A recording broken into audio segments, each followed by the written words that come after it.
She texted, "I'm keeping the ring. Consider it compensation for wasting my time." After ending our engagement, I replied, "Fair enough." Then I sent her a bill for $25,000. The ring's actual value would require her to pay taxes on it as income. Her panic call came at midnight. I, 42, a male, was engaged to Brittany, 38, for 8 months and together for a total of 3 years. The engagement ended 2 weeks ago when she decided I wasn't ambitious enough. After I declined a job offer that would have demanded relocating across the country and working 80-hour weeks, she broke up with me via text while I was at my nephew's birthday party. This isn't working. You clearly don't want the same things I do. I need someone who matches my drive. We're done. I'm keeping the ring as payment for the 3 years of my time you wasted. Don't contact me. I read it twice, put my phone away, and enjoyed the rest of the party. My 7-year-old nephew didn't need his birthday ruined by adult drama. That evening, I texted back, "Fair enough. Best of luck." She answered, "That's it? 3 years and all you say is fair enough." I didn't reply, but I did call my accountant buddy, Roger. "Hey, quick tax question. If someone keeps an engagement ring after breaking off the engagement and explicitly states it's payment for time spent in the relationship, that's taxable income, right?" Roger laughed. "Oh, absolutely. If she's calling it payment, that's compensation for services. She just turned a gift into income." "Why?" "Just curious. Talk soon." The ring cost me $25,000. I saved for 2 years, worked overtime, and skipped vacations. It was a 2.5-carat diamond solitaire from a high-end jeweler. I had it appraised and insured, so I had all the paperwork. 3 days after the breakup, I sent Brittany an email. Per your text stating, "The ring is payment for your time. I'm providing you with the necessary documentation for tax purposes." The ring's appraised value is $25,000. As this is now compensation rather than a gift, you'll need to report this as income on your taxes. I've copied my attorney and accountant for records. You should receive a 1099 MISC by January 31st. Attached were the appraisal documents, insurance paperwork, and a screenshot of her own text message where she called it payment. Her call came at 11:53 p.m. Update 1. The midnight meltdown was just a start. When I answered her call, she was screaming so loudly I had to hold the phone away from my ear. "What the hell is this? You can't make me pay taxes on my ring." "It's not your ring, Brittany. According to your own words, it's payment for services rendered. That makes it income." "Services? I wasn't a prostitute." "I didn't say you were. You said the ring was payment for your time. The IRS doesn't care what kind of time. Payment is payment. This is ridiculous. It's an engagement ring. Was an engagement ring until you declared it payment. Your words, not mine." She hung up. 20 minutes later, her best friend Melissa called. "You need to stop this petty BS with Brittany." "What's petty about following tax law?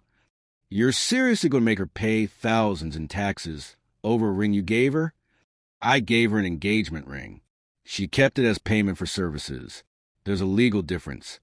"You're such an ass." "I'm an ass who follows tax code." The next morning, Brittany showed up at my house with her brother Tony, who's apparently a pre-law student. He's been saying that for 6 years. Tony tried to sound official. "What you're doing constitutes fraud and harassment." I pulled out my phone and played the voice memo I'd started recording. "Tony, are you providing legal advice? Because last I checked, you're not a lawyer. That's illegal." His face turned red. "I'm just saying you're just leaving both of you. Brittany, any further communication goes through lawyers." "I don't have a lawyer," she screeched. "Sound like a you problem." As they were leaving, Tony muttered something about me being a pathetic loser trying to act tough. I called out, "Hey, Tony, how's that LSAT prep going?" 6 years is a long time to study for one test. Brittany had to physically drag him away. That afternoon, she tried a different approach. She posted on social media, "Some men can't handle rejection. My ex is literally trying to extort money from me over an engagement ring he gave me. This is financial abuse. Share if you think toxic men who weaponize money are the worst. My sister saw it and called me. Bro, she's trying to roast you online. Let her. I have receipts. You're not going to respond? Nope. My tax attorney will handle any necessary responses. Update 2. Brittany's entitlement reached new heights when she realized I was serious about the 1099. First, she sent her mom, Deborah. This woman showed up at my office during lunch. We need to talk about the situation with Brittany. No, we don't. Please leave. She's crying every day. You're destroying her over a ring. I'm following tax law. She chose to keep payment instead of returning a conditional gift. Conditional? You asked her to marry you, and she said no. In this state, engagement rings are conditional gifts. She could have returned it, but she chose to keep it as payment. That has tax implications. Deborah's face turned purple. You're really going to make her pay $8,000 in taxes? I'm not making her do anything. The IRS is, talk to them. You're ruining her life over pride. She ruined our engagement over ambition. Guess we're even. She stormed out, but not before telling my receptionist I was a pathetic man who can't handle rejection. My receptionist, Janet, 65, takes no BS and replied, Ma'am, he seems to be handling it just fine. You're the one making a scene. But Brittany wasn't done. She hired a tax consultant from Craigslist who sent me the most hilarious letter. Dear sir, the ring in question was a gift of love, not payment for rendered services. My client demands you cease this fraudulent claim immediately or face serious consequences. It was signed by Robert Richardson, tax consultant with a Gmail address. My actual tax attorney responded, Mr. Richardson, please provide your PDIN, preparer tax identification number, and credentials. Also, please note that falsely representing yourself as qualified to provide tax advice is a federal offense. Never heard from Robert again. Then Brittany tried to get clever. She texted me from a new number. What if I just return the ring? Then it's not payment. Too late. You already declared it payment and took possession with that intent. The taxable event occurred. This is blackmail. This is tax law. Google constructive receipt doctrine. I'll sell it and leave the country. Good luck. Make sure to report the sale on your taxes. 2. Capital gains are also taxable. She called me every name in the book. I screenshotted everything and forwarded it to my lawyer. Update 3. The IRS doesn't play, and Brittany was learning that the hard way. She tried to return the ring to the jewelry store. The manager called me because I was listed on the insurance paperwork. Sir, your ex-fiancé is here trying to return a ring, claiming you approved it. I didn't. The ring is hers now. She declared it as payment for services. I could hear Brittany screaming in the background. Tell him I changed my mind. The manager was professional. Ma'am, without his authorization, I cannot process this return. She left screaming about lawsuits. Next, she tried selling it to various pawn shops and cash for gold places. But when they asked for documentation, she had to show the appraisal, which had my name on it as the purchaser. Most required a police report proving it wasn't stolen. She actually filed a police report claiming I gave her the ring and was extorting her. The detective called me. Sir, can you explain the situation? I emailed him the entire text chain, including her declaring it payment. He called back laughing. So, she admitted in writing its payment, and now she's mad about taxes. Pretty much. This is a civil matter. Tell her to get a tax attorney. Meanwhile, Brittany's financial situation was unraveling. She had been living beyond her means for years, assuming we'd get married and combine finances. She had racked up credit card debt, planning our dream wedding before I even proposed. Her mom called me again. She's getting eviction notices. She can't pay rent because she's saving for the taxes. Have you no heart? She could sell the ring. She'll take a huge loss. That's what happens when you keep property you can't afford. This is cruel. This is consequences. But the best part came when Brittany tried to get her actual tax preparer involved. She went to H&R Block and demanded they fix this. The tax preparer called me with Brittany's permission recorded. Sir, I'm trying to understand. Your ex-fiancée says you're falsely claiming she owes taxes on a gift, not payment. She explicitly stated in writing it was payment for her time. I have the texts. Oh, dear. Ma'am, if you classify it as payment, that is taxable income. I could hear Brittany, but it's a ring. The IRS doesn't care what form payment takes. Income is income. Brittany stormed out, screaming about incompetent tax people. Update 4. Brittany's extinction burst. Yes, I know that term is overused, but it fits here. Was spectacular. She organized what she called a protest outside my house. Her mom, her brother, and 3 friends held signs saying, "Financial abuser lives here. Real men don't weaponize love." Karma is coming. My neighbor, Bill, a 73-year-old Vietnam vet, walked out with his garden hose. "You kids got a permit for this assembly?" "It's a free country," Tony shouted. "Sure is. Free for me to water my lawn, too." He started spraying them. They scattered. Brittany tried to grab his hose and got absolutely drenched. Bill looked at me watching from my window and gave a thumbs up. But Brittany's biggest mistake was yet to come.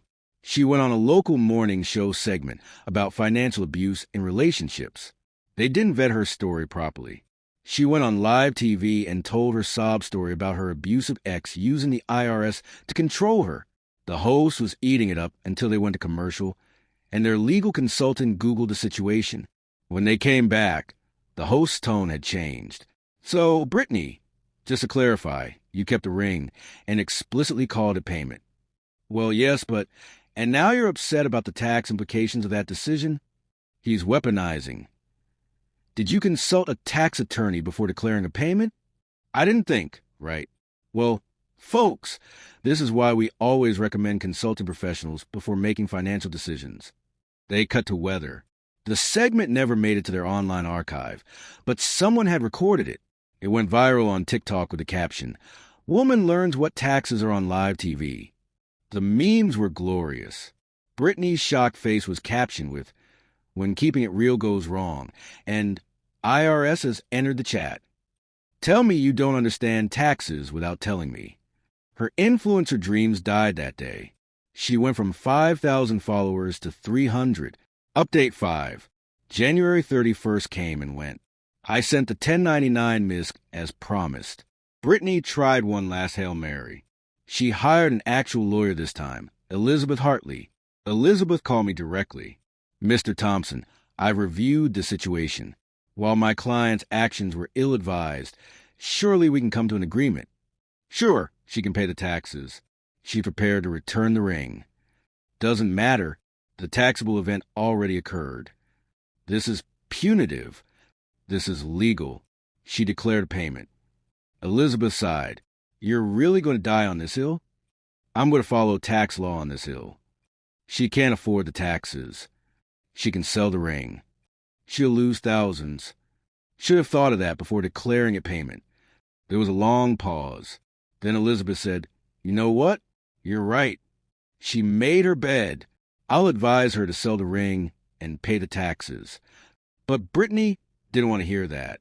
She fired Elizabeth and decided to handle it herself. She didn't file her taxes. By June, she received a letter from the IRS. Not only did she owe the original taxes on the $25,000, but now there were penalties and interest. Her mom called me one more time. She's having to sell her car. "Are you happy?" "I'm indifferent." This was all avoidable. How can you be so cold? How can she be so entitled? Deborah hung up. Final update. Last week, I ran into Brittany at a coffee shop. She was with some guy who looked about 25 and wearing a suit that screamed, "Daddy's money." She saw me and turned pale. The guy asked if she was okay. "That's my ex," she whispered, but loud enough for me to hear. The guy looked at me.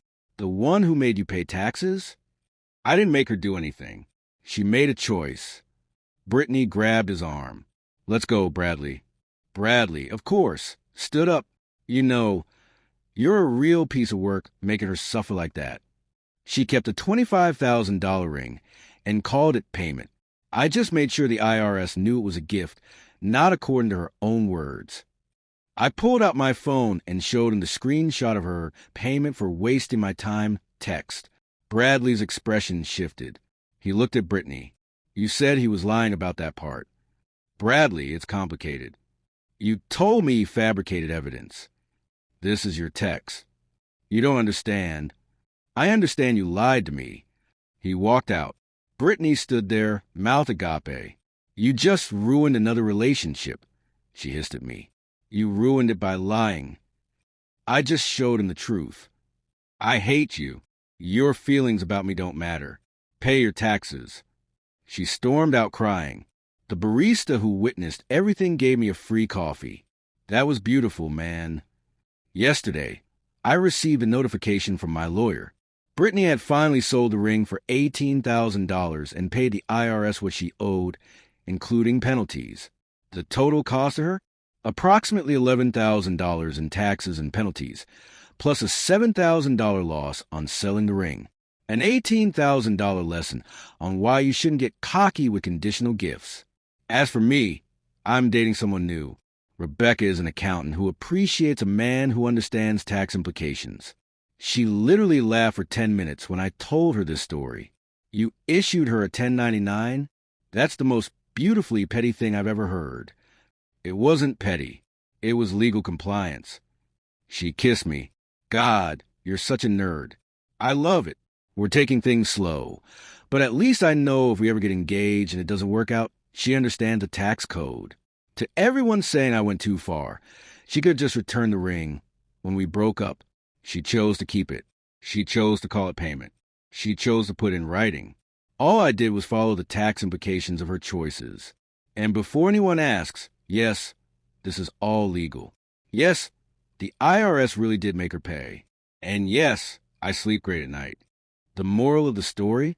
If you're going to be entitled enough to keep a $25,000 engagement ring as payment, make sure you understand tax law first.